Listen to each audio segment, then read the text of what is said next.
হে প্রিয় জাতি, হে প্রিয় মুসলিম উম্মাহ, তোমাদের এই জাগরণ প্রমাণ করে দিয়েছে 2024-এর 5ই আগস্ট প্রমাণ করে দিয়েছে যৌবন যার যুদ্ধে যাবার সময় তার।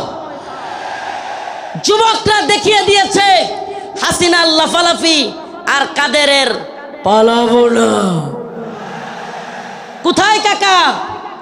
পালাবো না কোথায়? এত দাম্ভিকতা, এত অহংকার ভালো না। এত দাম্ভিকতা, এত অহংকার ভালো না।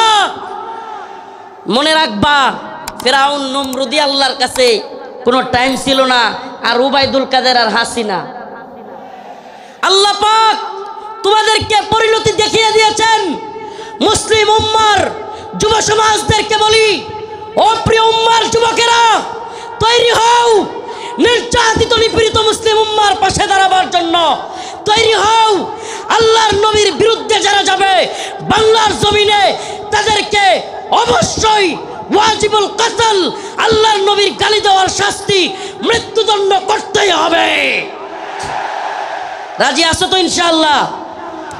আল্লামা সাইদি রহিমাহুল্লাহ বলেছিলেন, এই কথাটা আমার এখনো কানে বাসে। সরকারকে বলবো, বেশি তিরিং বিরিং করিও না। বাংলার জনগণ বেশি তিরিং বিরিং করলে এমন এক ফ্লাইং কিক মারবে, মামার বাড়ি দিল্লি গিয়া পড়বা।